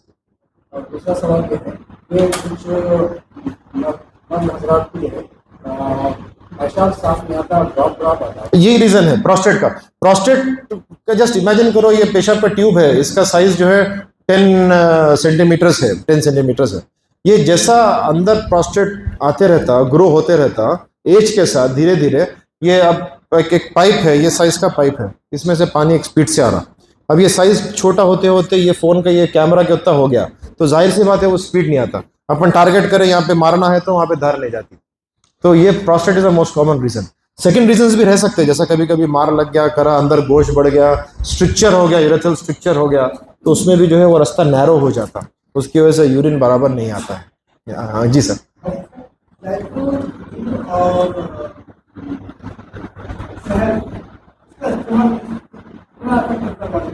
ये जैतून, शहद, खजूर, इनका जिक्र कुरान में है, इस्तेमाल करना फायदेमंद है।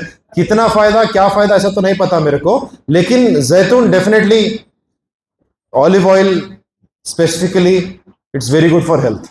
तो हर बीमारी का इलाज उसमें है सिवाय मौत के। ये तो अपना ईमान सरकार का इरशाद मुबारक है वो तो कलौंजी भी अच्छा है। इसका इस्तेमाल सही कैसे करना, सही कैसे करना बोले तो दाने खाना है या खाने में इस्तेमाल? या अब रसूल सल्लल्लाहु अलैहि वसल्लम का फरमान इतना है, अब इससे आगे इसको इतना भी करो तो भी अकीदे पे फ़ायदा है, इतना करे तो भी फ़ायदा है। अब क्या हुआ, मूसा अलैहिस्सलाम के ज़माने में कोई पूछे कि कोई मर गया था, इसको कैसा जिंदा कैसा करना, बोले कि गाय को लेके आओ। कोई भी लाए तो चलता था कहते, लेकिन कौन सी गाय, कितनी साइज़ की गाय होना, पीली होना, काली होना, लंबा चलेगा किस्सा। तो जितना इरशाद मुबारक है वहाँ तक रोक लिए तो उम्मत का फ़ायदा है, बारीकियों में जाएंगे तो अटक जाएंगे यार। तो यकीन इतने पे भी हो जाता है, क्योंकि खुदा तो नुक्ते नवाज है ना, इतना करे तो भी मिल जाता। सीरम क्रिएटिनिन बढ़ने के बाद यस रिवर्स किया जा सकता है? कर सकते हैं ना। सीरम क्रिएटिनिन बढ़ने का रीज़न मालूम पड़ा तो रिवर्स होता। सीरम क्रिएटिनिन बढ़ने का रीज़न, जैसा कि सर है, पर्सनली सर का फादर का क्रिएटिनिन 5-6 हो गया था, डायलिसिस बोल के बोल दिए थे। इवेंचुअली उसका रीज़न था अगेन प्रोस्टेट का इन्फेक्शन था, यूरिन का इन्फेक्शन था, जो किडनीज पे गया, किडनीज पे इन्फेक्शन गया तो किडनीज वर्क कम करते हैं। जाहिर की बात है कि अगर नाक में इन्फेक्शन हो गया, जुकाम हो गया, तो अच्छे से अच्छा इतर ला के लगाए तो भी नहीं समझ में आता, नोज फंक्शन नहीं करती। उसी तरह जब इन्फेक्शन होता है किडनी पर तो किडनी काम नहीं करती और क्रिएटिनिन बढ़ जाता। द मोमेंट इन्फेक्शन चले गया, अंकल का क्रिएटिनिन 5-6 से जाके सीधा जो 2-2.5 पे आ गया है, वो नॉर्मल रेंज के है, उनका शुगर से अफेक्टेड है किसी हद तक। तो क्रिएटिनिन रिवर्स होता है जब उसका कॉज एलिमिनेट होता है। तो फॉर एग्जांपल जो है रिसेंटली चल रहा था अपने पास, लूज मोशंस, वॉमिटिंग्स आ रहे थे, बहुत लोगों का क्रिएटिनिन बढ़ जाता था। द मोमेंट आप डिहाइड्रेशन करेक्ट करें, आईवी फ्लूइड्स दिए, क्रिएटिनिन 8-9 से जाके सीधा 1 पे आ गया। बाज़ वक्त ये प्रोस्टेट की वजह से यूरिन रुक जाता, बैक प्रेशर होने की वजह से किडनी सूज जाते, अगेन क्रिएटिनिन बढ़ जाता। खाली वो रुकावट क्लियर करते कि again creatinine comes back to normal. लेकिन अगर क्रिएटिनिन बढ़ रहा है डायबिटीज़ की वजह से, किडनीज के फिल्टर्स खराब हो गए, या फिर पेन किलर्स खाने की वजह से किडनी श्रिंक हो गए, इसको रिवर्स नहीं कर सकते। तो इसमें फ़र्क अंडरस्टैंड ये करना है कि एक बीमारी रहती है अक्यूट किडनी इंजरी, जिसमें क्रिएटिनिन 10-15 तक डायलिसिस भी आदमी जा सकता है। लेकिन अगर AKI है, अक्यूट किडनी इंजरी है, वो 100% रिकवरेबल है। सेकेंड है CKD, क्रॉनिक किडनी डिजीज, गुर्दे की परमानेंट डिजीज। ये अगर आ गया तो ये वापस नहीं जाएगा। ये आपका डॉक्टर देख समझ के बताता है। It's a very delicate thing. Creatine एक थर्मोमीटर है खाली। अब टेम्परेचर देखे अंकल का 99 है, बराबर है, किसी और का देखे 103 है। अब 103 टेम्परेचर, 100 टेम्परेचर या कुछ भी टेम्परेचर होगा, टेम्परेचर को रिवर्स कर दे तो मैं बोले तो टेम्परेचर का कॉज मालूम करना पड़ता। अगर मेरे को बुखार है टीबी के वजह से 6 महीने का दवाई लेना है, अगर किसी को बुखार मामूली यूरिन इन्फेक्शन की वजह से 5 दिन की दवा लेना है। तो कॉज मालूम करना। क्रिएटिनिन हर किसी का अलग अलग वजह से ज्यादा रहता है, it is never the same. एक ब्लैंकेट ट्रीटमेंट जैसा फीवर का नहीं है, उसी तरह क्रिएटिनिन का एक ब्लैंकेट ट्रीटमेंट नहीं है, थर्मोमीटर है खाली वो।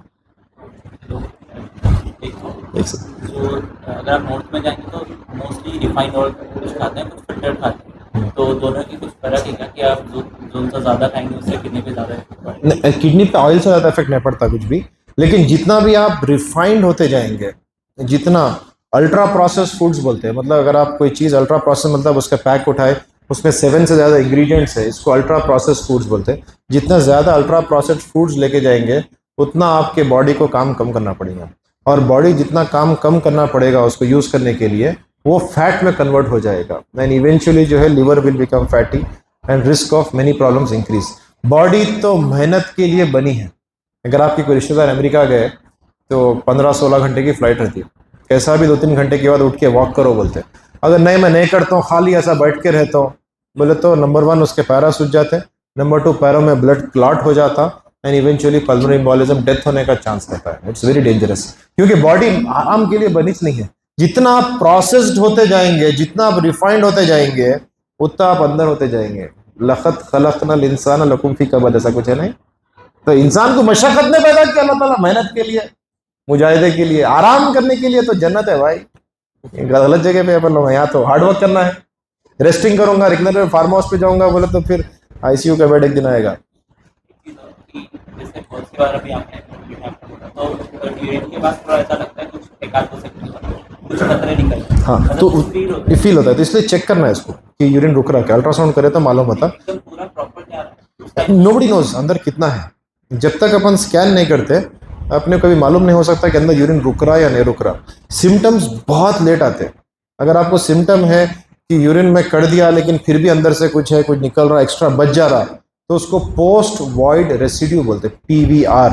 अगर ये एलिवेटेड है more than 50 ml then it is very serious, उसको मैनेज करना पड़ता है, अदरवाइज प्रॉब्लम होता है। हाँ, उतना निकल रहा लेकिन और कितना है कि पीछे, जब तक देखते हैं नहीं मालूम पड़ता ना, वी नेवर नो। एक scan with post wide residue, खासतौर से with prostate issues, post wide residue बहुत इंपॉर्टेंट है। यूरिन कितना रुक रहा अंदर, वो एक इंडिकेशन है सर्जरी के वास्ते भी। अगर गोलियां खाने के बावजूद यूरिन रुक रहा है अंदर तो देन शायद वो रास्ता क्लियर करना पड़ेगा। जी सर। ये अर्जेंसी का क्या इश्यू है? बैठे रहे या लेटे रहे तो उसका कंट्रोल कर सकते हैं, एक बार खड़े हो जाने के बाद कंट्रोल नहीं होता, तो वो भी क्या किडनी रिलेटेड है या प्रोस्टेट का इश्यूज है? या अर्जेंसी मतलब यूरिन आने का शदीद एहसास होता है ना, गए गए निकल जा रहा कपड़ा वैसे फीलिंग आ जा रहा, ये सिचुएशन में आ जा। ये सिचुएशन आने का मोस्ट कॉमन रीजन जैसा है यूरिन इन्फेक्शन है। पेशाब किडनी का नहीं रहता, ये पेशाब के थैली रिलेटेड रहता कि पेशाब के थैली या तो आपकी खाली नहीं हो रही, हमेशा फुल है, ज़रा सा और जमा होते कि फुल की फीलिंग आ रही है, जाके करना है, that may be prostate related. Post wide residue कि टैंक इतना रहने का है, 400 ml होके फुल हो रहा, आप कर रहे हैं 200 ml ही, फिर अगेन 2 घंटे में फिर अगेन 200 ml आ जा रहा, फिर अगेन फुल हो जा रहा, कर रहे हैं फिर 200 ml बच जा रहा अंदर। तो अगर पोस्ट वाइड रेसिड्यू ज़्यादा रहा तो अर्जेंसी रहती। Second thing, urine infection is the most common reason.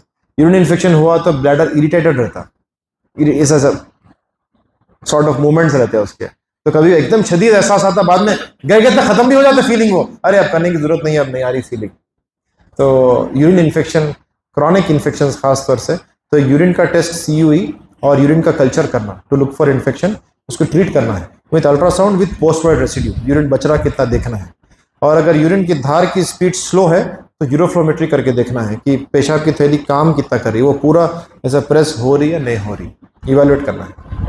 Over active bladder के क्या रीजन? हाँ, over active bladder reason infection है। दैट इज इन्फेक्शन आने के बाद OAB, ओवर एक्टिव ब्लैडर, अगर आप नेट पे देखेंगे तो क्या रहता कि पेशाब की ओवर एक्टिव ब्लैडर अलग स्टोरी है कि इन्फेक्शंस में होता है, this is the most common reason. एक तो ये है ब्लैडर पूरा फुल होने के बाद सेंसेशन आना है, जो प्रोस्टेट ब्लैडर बताया अपन, यहाँ तक खाली हुआ फिर जल्दी फुल हो गया। ओवर एक्टिव ब्लैडर में यूरिन यहाँ से यहाँ तक ही चाहता फुल की फीलिंग आ जाती। ये इन्फेक्शन आने की वजह से ब्लैडर ओवर स्टिमुलेटेड रहता। हाँ, इन्फेक्शन आने की वजह से आके चले जाता इन्फेक्शन, लेकिन इसका लॉन्ग लास्टिंग इफेक्ट रहता। That is a thing. Tomato भी जो है प्रोस्टेट गैस के लिए कंजप्शन करे तो मे लाइकोपिन रहता वो बी ऐसा कुछ भी नहीं है। To my knowledge pumpkin seeds is the only one which is proven. हाँ रहता होगा, तो टोमेटोज उससे पर से होता होगा, but to my knowledge pumpkin seeds recommend. दो ही हर्बल ट्रीटमेंट्स है जो हम रेगुलरली रिकमेंड करते हैं, एक तो pumpkin seed, second cranberry. Cranberry एक फ्रूट है, स्ट्रॉबेरीज भी सिमिलर है, वो भी यूज कर सकते हैं टू प्रिवेंट यूरिन इन्फेक्शंस। जी हाँ, कंप्लीट का क्वांटिटी बढ़े तो क्रैनबेरी का क्वांटिटी 100 ग्राम है इसका।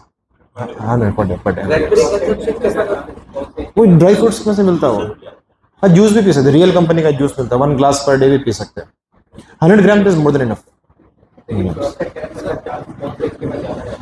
प्रोस्टेट कैंसर का चांस, इसके कोई स्पेसिफिक चीज़ नहीं, like any cancer, smokers, male sex, elderly age, chances ज़्यादा रहते हैं। इसका एक सिंपल टेस्ट है PSA बोल के, प्रोस्टेट स्पेसिफिक एंटीजन। ये टेस्ट करें, अगर ये (4) है तो देन आप क्लियर है फॉर 1 ईयर, 1 साल के बाद फिर टेस्ट करना है। अगर वो ज़्यादा आता है तो then we have to go for prostate biopsy, find out prostate cancer है तो क्या करना है। प्रोस्टेट कैंसर की गुड बात यह है कि ज़्यादा फैलता नहीं है, ये बॉडी में बहुत लेट स्टेज में फैलता, पहले बहुत कॉमनली फैलता था, आजकल टाइम पे ट्रीटमेंट होने की वजह से फैलने के चांसेस कम है उसके। जी हाँ, जल्दी हाँ, वही यूरिन आ रहा है ना उनको, तो इवेलुएट करना है उसको कॉज।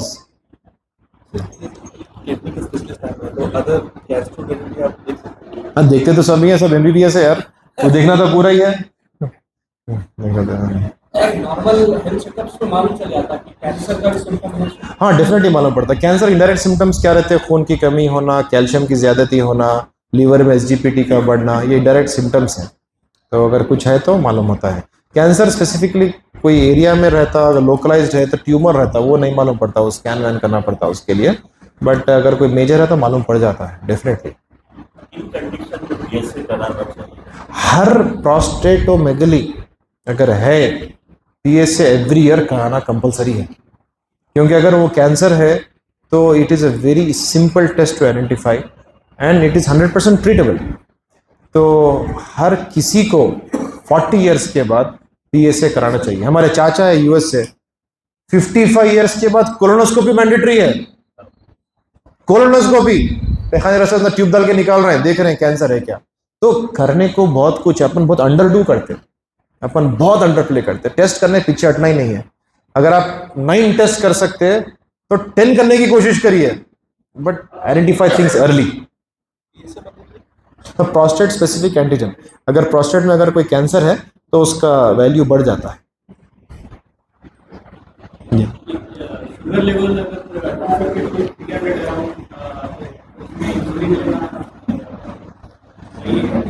या अगर शुगर ज़्यादा है तो शुगर कंट्रोल करना ज़रूरी है। कंट्रोल करने के कई सारे तरीके हैं। फर्स्ट, डाइट, एक्सरसाइज, टैबलेट्स, ये सब फेल होने के बाद इंसुलिन डेफिनेटली लेना चाहिए। डिपेंड करता कि डायबिटीज़ का कॉज क्या है। अगर type 1 diabetes, insulin life long लेना है। अगर टाइप 2 डायबिटीज़ है, HbA1c बहुत ज़्यादा है, आप एक्सरसाइज भी कर लिए, डाइट भी कर लिए, गोलियां भी 5-6 खा रहे हैं, फिर भी कंट्रोल में नहीं आ रहा, तो इंसुलिन लेना पड़ेगा। बाद में कंट्रोल आने के बाद may be we can taper down, otherwise life long रहेगा। Depends on the cause. Sir वालेकुम सलाम व बरकातहू। सर मोहम्मद नज़ीर बात कर रहा हूँ। जी सर। काफ़ी टाइम से आपको फेसबुक पर फॉलो करता हूँ। जी सर। सर कम्युनिटी बेसिस पे बहुत लोगों की खिदमत कर रहे हैं, सर उसका अजर आपको मिल रहा है। आमीन। एक सबमिशन था 1996 से मेरे को प्रोस्टेट की शिकायत है। जी सर। और टेस्ट करा, कई न्यूरोलॉजिस्ट वगैरह में भी मिला है, यहाँ पर भी मिला है। जी सर। और गोली प्रीफर करे मेरे को। जी सर। जब तक गोली खाता हूँ मैं तो सही रहता, 5.6 रहता। जी फिर उसके बाद फिर वही खतरे आदत भी होने के बाद फिर ऐसा महसूस होता है कि कोई रोग दो चार कपड़े निकल गए, ऐसा महसूस होता है। जी सर, जी सर। नमाज अदा करने के लिए दिल गवारा नहीं करता। दिल गवारा नहीं करता। जी सर। तो लाइफ लॉन्ग खाने का है क्या डॉक्टर साहब ये दवा? लाइफ लॉन्ग खाना है अंकल, लाइफ लॉन्ग। जब एक टाइम आता कि अब टैबलेट्स नहीं कर सकते, टैबलेट्स खाने के बावजूद भी सिम्टम्स नहीं जाते, जब सर्जरी को जाते, तो इसका डेफिनेटिव ट्रीटमेंट प्रोस्टेट के सर्जरी का is you have to earn it. अब बस हो गया, अब गोलियां नहीं चल सकते यहाँ से आगे, तो then you have to go for surgery. Tablets तो लाइफ लॉन्ग है। जो लोग बाल ना वाइट होकर डाई करते हैं अपने बाल, लाइफ लॉन्ग डाई करना पड़ता, क्योंकि एज रिलेटेड है ना, इसको पलटा तो नहीं सकते कोई। तो प्रोस्टेट का treatment medicine is the only way out life long. जब मेडिसिन फेल हो जाते हैं तो सर्जरी करके वो रास्ते को बड़ा किया जाता है। That is the only thing. हाँ जी सर। हाँ, पानी पीना सोने से पहले किताब में पढ़ा मैं, एक्चुअली इसमें कोई गाइडलाइंस नहीं है, और मेरा अंडरस्टैंडिंग तो ये है कि सोने से पहले पानी पीना शायद सेफ नहीं रहता, क्योंकि बिला वजह के आदमी रात में उठेगा, और वन ऑफ द रीज़न जिसकी वजह से बड़े बुजुर्ग लोग बाथरूम में स्लिप हो जाते, गिर जाते, हड्डी टूट जाती कुल्ले की, रात में उठ के यूरिन जाते हैं। तो मैं तो रिकमेंड नहीं करता हूँ कि रात में ज़्यादा पानी पीना, सोने से पहले तो बिल्कुल भी नहीं, बिकॉज ये मेरा अंडरस्टैंडिंग है, ऐसा कोई साइंटिफिक रीज़न नहीं है इसके पीछे। लेकिन किताब में मैं पढ़ा कि सोने से पहले पानी पीना चाहिए, एक बहुत बड़े वलीउल्लाह लिखे, ताकि तहज्जुद को उठना आसान रहे। अब डिपेंड करता है क्या नीयत से आदमी सोता है, लेकिन मेरा व्यू पॉइंट ये है कि रात में सोने से पहले पानी पीना तो गलत है, रिस्क ऑफ फॉल्स बढ़ते हैं, खासतौर से बाथरूम में बड़े बुजुर्ग लोग का चांसेस बढ़ते हैं, अवॉइड करना चाहिए। अलबत्ता उठने के बाद आई फील फर्स्ट थिंग जो करना चाहिए, आदमी एक ग्लास पानी पीना चाहिए, क्योंकि रात भर पानी नहीं पीते खून गाढ़ा रहता, पानी पिए तो you will feel fresh, metabolism increase होता है and you will be better, I think so. हाँ, पी सकते हैं, लेकिन ऐसा खास जब पीते ना, मैं आपको रेफरेंस दे दिया, एक बड़े नाम याद नहीं आ रहा, लेकिन एक ज़बरदस्त बुजुर्ग के लिखा हुआ है कि तहज्जुद को उठने का नुस्खा, उसमें यह बात लिखी हुई थी कि सोने से पहले 3-4 ग्लास पानी पी के सो जाओ, तहज्जुद को उठोगे। तो अगर वो नीयत से पियोगे तो पक्का शिफा ही शिफा है।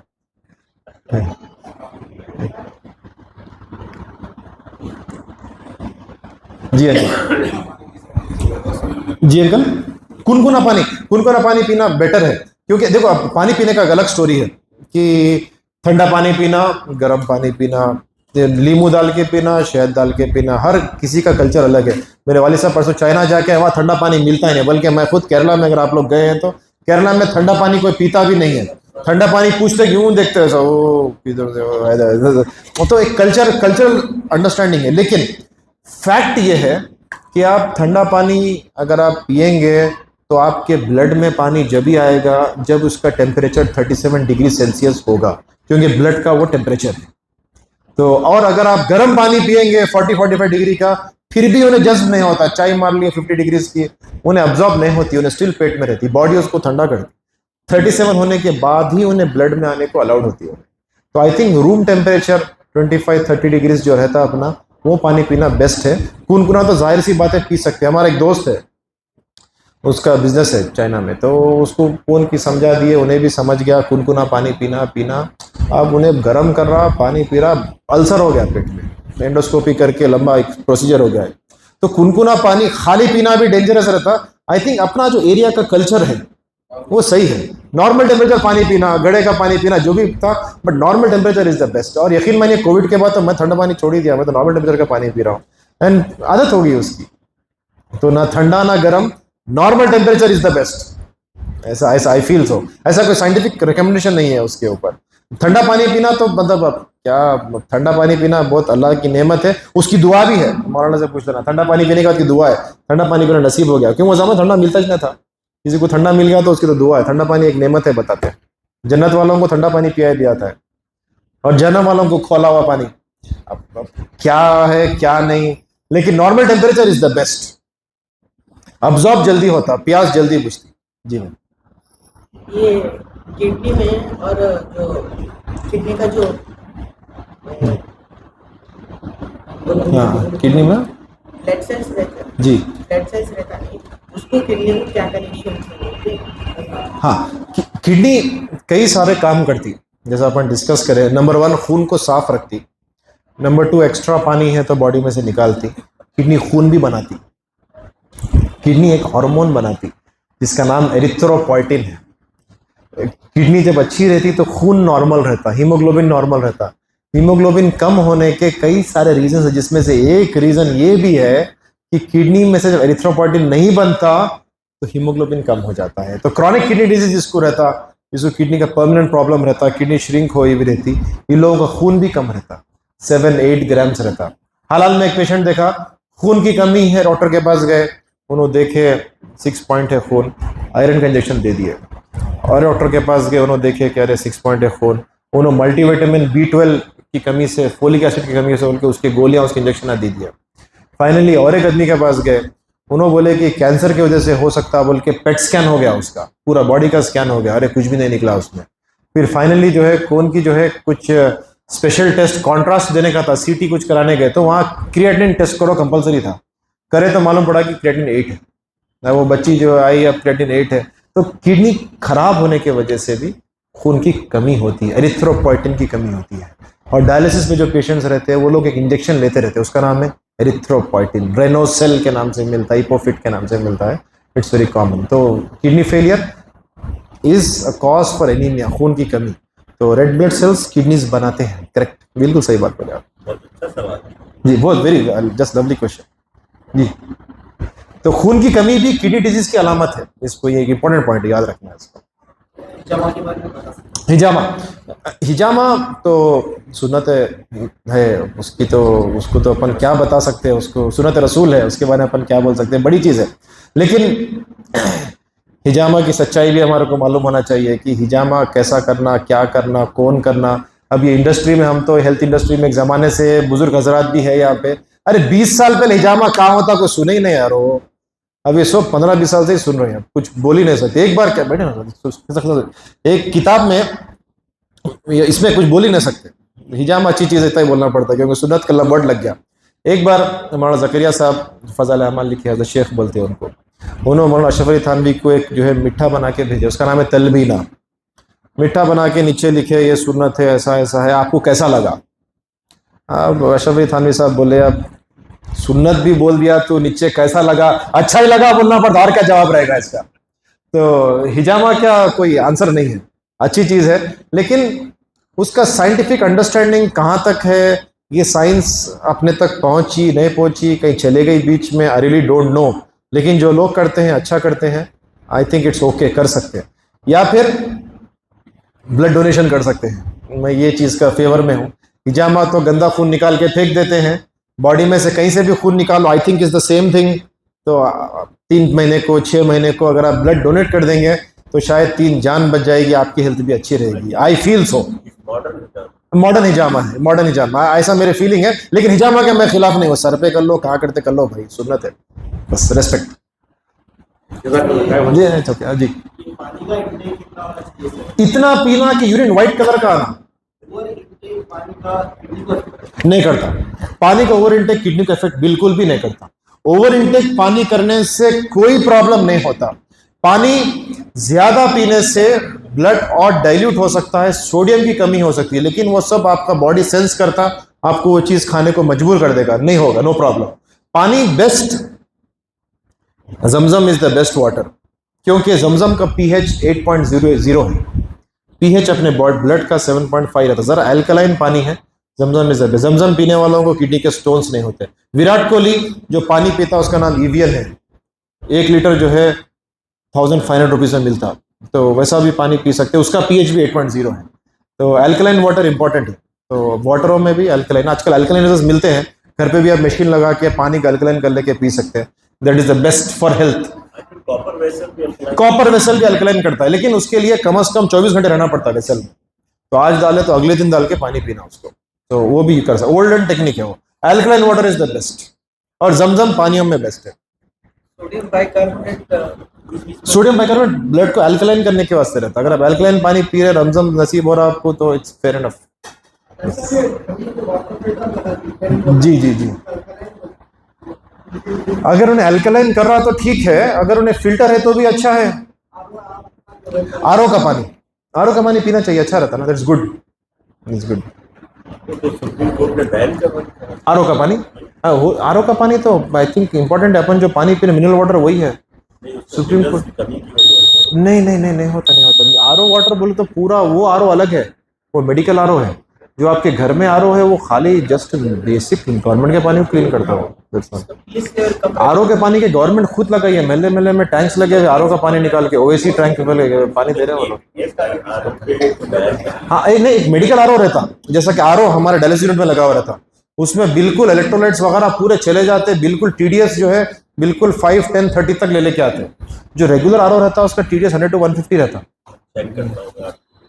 हाँ भेजिए। I think RO is important, लेकिन मेडिकल आरओ अलग रहता। प्रॉब्ली वो पानी पीना रॉन्ग है। ऐसा जी